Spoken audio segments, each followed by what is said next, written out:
What is up, my gamers? You didn't hear me say, what is up, my gamers? I'm mangled. My head got broken. No, he didn't. He's lying. So today we're going to be reacting to a couple things. One is School Lockdown Stories animated by Llama Arts. So are you ready, Gavin? Get close to the camera.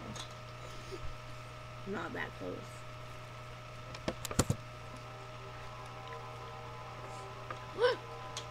It was a typical boring day in calculus, only it was Friday, 7th period, meaning the week was almost over and spring break would finally be upon us. So everybody was getting antsy in their seats, I could tell. We didn't have a test that day like a lot of my friends did with their other teachers, so our teacher in the middle of class just decided to start playing games with us on Sporkle.com. He was a very laid-back teacher like that.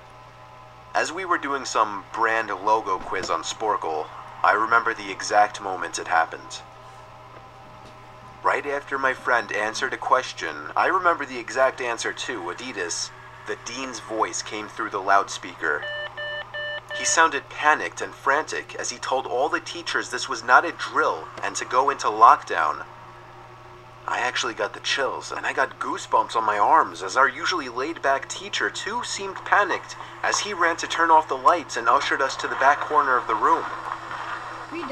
We all sat in silence for about 2 minutes, and then the usual buzzing that came from a panel in the back of the room ceased, indicating that the school must have cut all the power. We all looked at each other, realizing this must be serious. A few more minutes of waiting later, we heard a man screaming at the top of his lungs coming down the hallway. 2 girls in the class actually started crying. No, not this dude. Guys, I had another house, and when I listened to this one actually, like, freaked me out, like his screaming. Which made all of us even more scared. As the screaming got closer to the classroom, the lunatic-sounding man started banging on the lockers while screaming, "I'll kill all of you." It was at that moment that I started to fear for my life. My teacher shushed us as we all looked at each other to see our peers' reactions. The banging then moved from the lockers to our classroom door. And that's when one of the crying girls screamed no. Why? The banging on the door only grew worse as the man started screaming, "Open up." 2 of the girls in the class were crying out loud now. It felt like an eternity that man was pounding at the door. But eventually, he finally continued down the hallway, screaming like a mentally insane person until we could not hear him anymore. I'd say 10 minutes later, though it felt like half an hour given the situation, the dean came back on the loudspeaker explaining the situation, which was surprising for him to do. He explained that some apparently mentally unstable person entered the building and assaulted the woman sitting at the front desk, causing her to flee the building screaming, and staff wasn't sure if the man was armed or not. Now this was before the school had cameras or could afford proper security, so the school was wide open to something like this happening. The staff had done a sweep of all the hallways and classrooms and couldn't find him, so the dean instructed the teachers to resume teaching but to keep all the doors locked, and to not let any students leave for any reasons. The most disturbing part, however, is that one of the janitors working the night shift found the man sleeping in one of the storage closets near the back end of the school, and according to rumors that were spread by my peers, sticking out of his pocket was a .44 Magnum. The janitor must have done something stupid to wake him up, for example, leaving the closet door open, because by the time a police officer could arrive on the scene, the man was gone.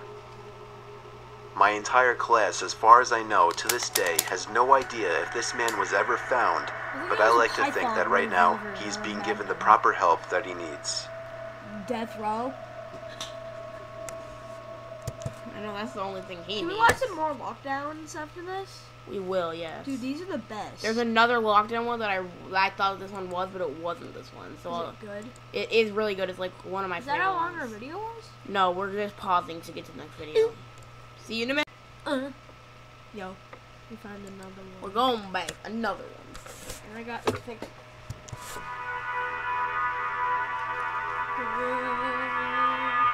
My fidget.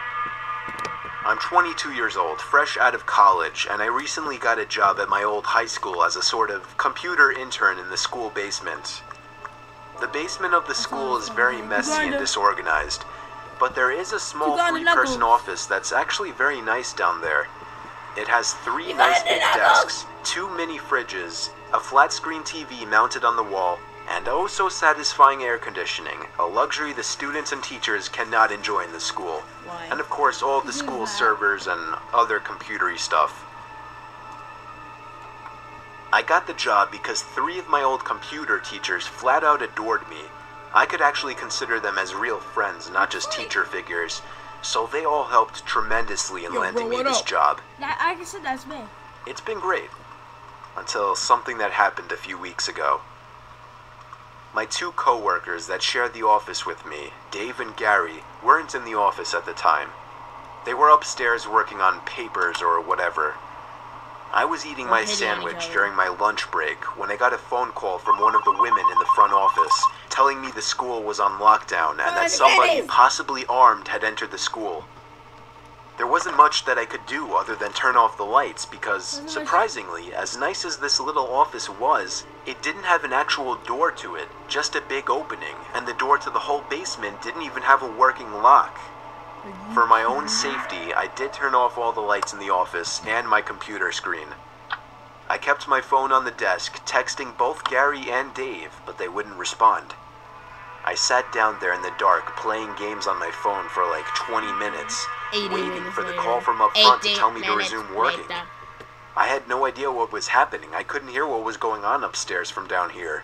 But I was not allowed to make any calls until I was informed that the lockdown was over. Then, the noisy basement door opened. As the creaking echoed across the basement and into my office, I sat up from my seat, wondering if I should call out Gary or Dave. I was eager to get some info from them. Someone then came running down the stairs, and their footsteps were approaching my office.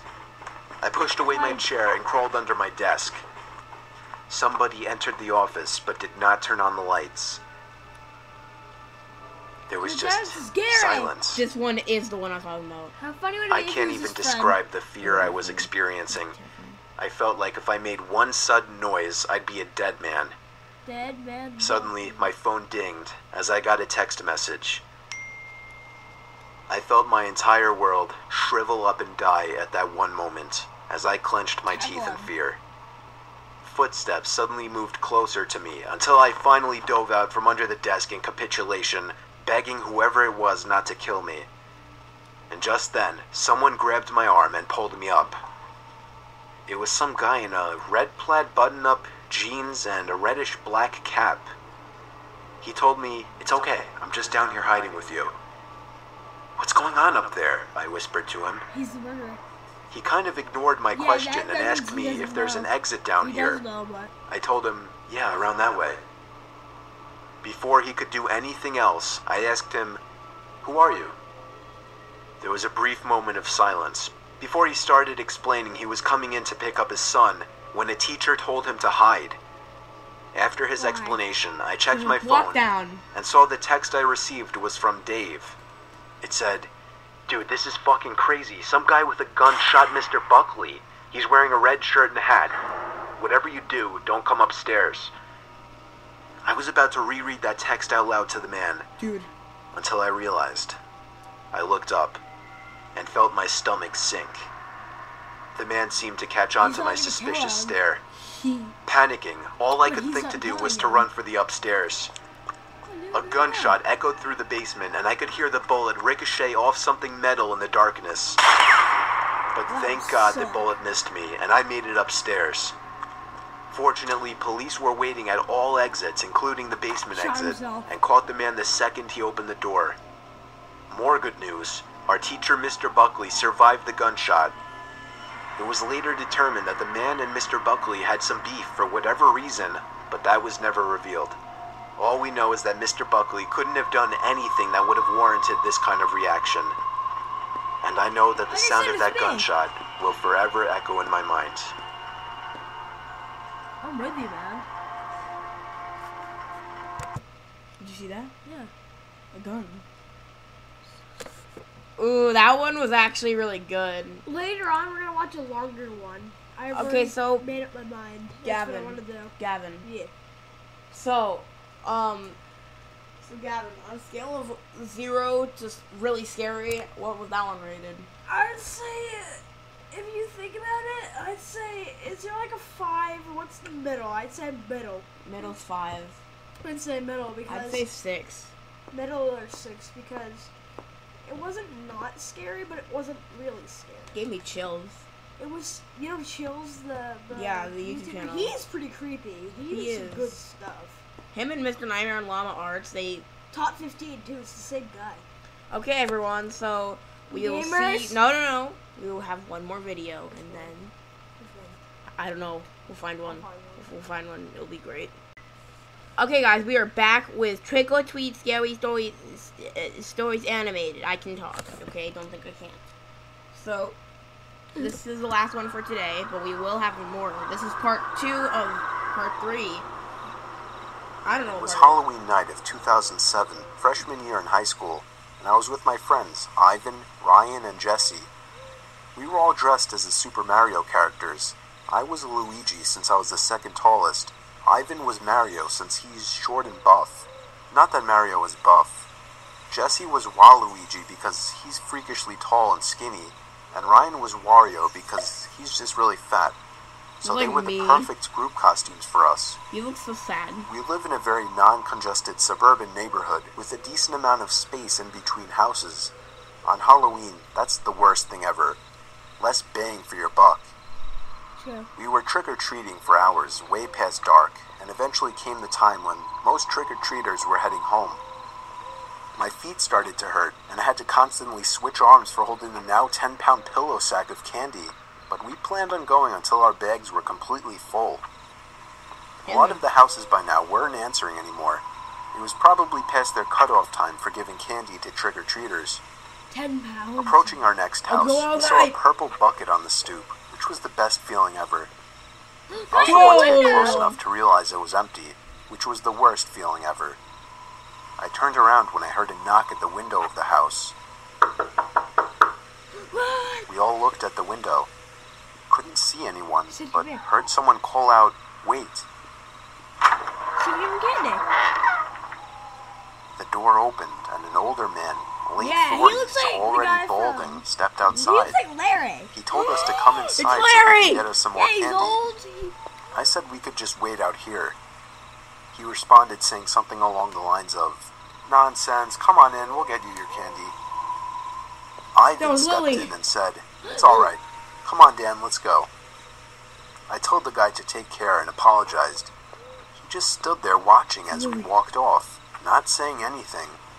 I felt bad, but at the same time, that guy seemed like a creeper, and I figured I just dodged a bullet not going in there. Like the If the other story- guy did. He literally dodged the bullet. Because remember how he shot and it missed the bullet? He dodged a foot. Ended there, it wouldn't be Dodged scary. life. So of course, it didn't end there. We skipped a few of the guy's neighboring houses just to get further away and continued on with our business. We were walking down close to the nature preserve now, so there weren't many houses around us. At this point, we were now walking back closer to Jesse's house. I noticed Ryan had stopped walking, and I turned around to see what's up. He said he heard someone moving from behind the trees in the preserve. Now, this was before everyone's phones had flashlights, so we couldn't just go searching in the woods for someone. Besides, we were just telling Ryan that it must have been a raccoon or something. Oh, the You guy. may think this is a bit of a cliche, but when things like this happen in real life, you always assume the more logical possibility. True. It's just natural. Like, Why would we assume we were being followed? No, obviously there's a ghost there. I had to put my arm around Ryan's shoulder and nudge him forward. Everyone's dead. Yeah, A little ways down the street, me and Ivan picked up on the sound as well. He's tall. He has a When we all stopped, the sounds of the footsteps from beyond the trees stopped as well. Ivan yelled at the obvious sounds of the footsteps from beyond the trees stopped as well. Ivan yelled at the obvious stalker to go away, or we would beat the shit out of them. I knew he was just bluffing, though. I could hear the nervousness in his voice. The snap of a twig from beyond the trees triggered a fight-or-flight response in all of us. Me, Jesse, and Ryan all ran for it. Ivan was at first charging to attack, but he quickly followed after realizing we had all taken off. We ran down the dark street, and and we all noticed the sounds of at least 2 or 3 pairs of footsteps crushing the twigs and leaves in the woods. 2 or 3? We banked it hard right down Jesse Street when it finally came up and ran straight for his backyard, entering his house through the back door. The first thing we did was peek out through his living room window. We couldn't see anyone. We all had to gather our thoughts and discuss what the hell just went down in his living room, when all of a sudden we heard Jesse's backyard gate slam shut. Jesse dove to turn off the lights. There was a click and a bang from down in the den. It was more than likely Jesse's back door. We all agreed to go down armed with knives and face them. Jesse turned on his back door light, but there was nobody out there. Just then the front door opened, and we all screamed like animals. Jesse's mom and sisters came rushing downstairs. They had just gotten home from their friend's little house party. We all rested assured knowing it was just them. Jesse explained what happened, but made it seem a lot less dramatic. Me and Ivan went home after that and called it a night. At 12:30 a.m., I got a disturbing text message. It was from Jesse. It said, "It wasn't my mom." I texted back saying, "What?" He responded back quickly, saying, "It wasn't my mom in the backyard." My fingers slammed the buttons on my phone, responding back, "What do you mean?" There was a long pause before he finally told me that his mom and sisters said they never went in the backyard. I told him to immediately check the backyard from his upper deck. He had already done just that. He also told his mom everything, and she had already called the police. They didn't find anyone back there, but Jesse did mention the guy who invited us in while trick-or-treating. Isn't he in high school? Nothing ever became of that, and nothing ever happened to Jesse. What's his name? Ben Drowned, drowned. Slenderman, Jeff the Killer, and Probably the Rake. I'm pretty sure Slenderman came from America. Rake came from, was it in the UK or Russia? No, I don't think it came from Russia. I think it came from. Guy. Where is it? Ireland. I think Jeff the Killer came from America. Yeah, Ben Drowned, I think, did too. Yeah.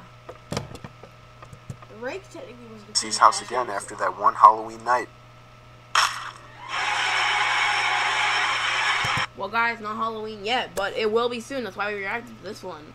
So, on a scale of 0 to 10, what do you give that one? 7.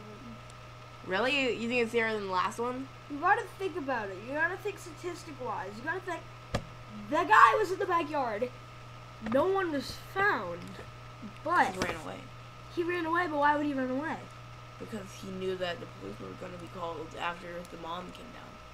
Yeah, but you gotta think. The guy down. I say 6 actually. And then the last one, the guy that almost got shot with a gun. Yeah, so what? That's like an action movie. No, but it's not. It's actually real life.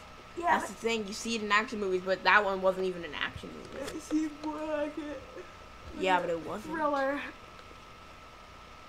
Happy Halloween.